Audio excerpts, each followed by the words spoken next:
नाशिक जिल्ह्यातही पावसाची संततधार कायम आहे। गंगापूर धरणामधून होत असलेल्या विसर्गामुळे गोदावरीची पाणी पातळी वाढली आहे। नदीकाठच्या दुकानांमध्ये पाणी शिरू लागलंय। गोदावरीच्या पात्राजवळ असलेल्या सराफ बाजार परिसरामध्ये देखील पाणी शिरलेलं आहे।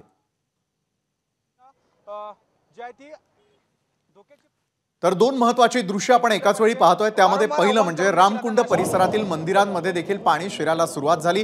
पूर पाहण्यासाठी नाशिककरांनी गर्दी करायला सुरुवात केली। मात्र जीव धोक्यात घालू नका हेच आवाहन यावेळेला करावंसं वाटतंय, कारण नाशिकला देखील तशाच प्रकारे अलर्ट राहण्याची आवश्यकता आहे।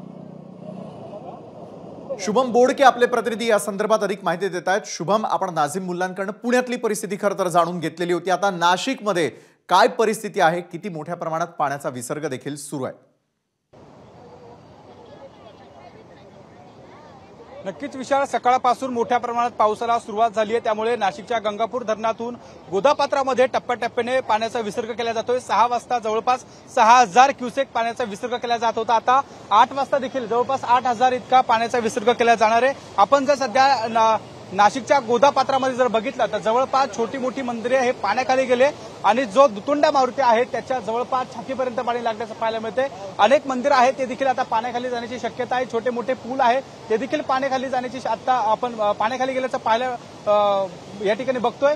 सराफ बाजार असेल, भांडी बाजार असेल, या ठिकाणी देखील आता पाणी शिरण्यास सुरुवात झाली आहे। छोटे मोठे दुकानदार आहेत त्यांच्या दुकानात पाणी गेले, त्यामुळे आता हे दुकानदार देखील आपले दुकानं सुरक्षित स्थळी हलवताना आपल्याला पाहायला मिळते। त्यामुळे आता प्रशासनाच्या माध्यमातून गोदाकाठच्या नागरिकांना सतर्कतेचा इशारा देण्यात आला आहे। सकाळपासून गंगापूर धरणातून टप्प्याटप्प्याने पाण्याचा विसर्ग केला जात होता। आता जवळपास 6 वाजता 6000 क्युसेक इतका पाणीसाठा आता गोदापात्रात सोडला जातोय। 8 वाजता देखील आता जवळपास 8000 इतका पाणीसाठा सोडला जाणार आहे।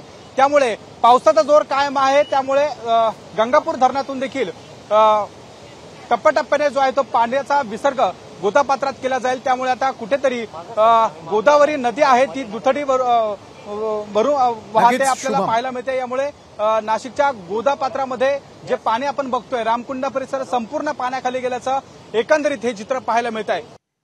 धन्यवाद शुभम, आपण दिलेल्या सविस्तर माहितीसाठी। नाशिकला देखील अलर्ट देण्यात आलेला आहे। एबीपी माझा, उघडा डोळे बघा नीट।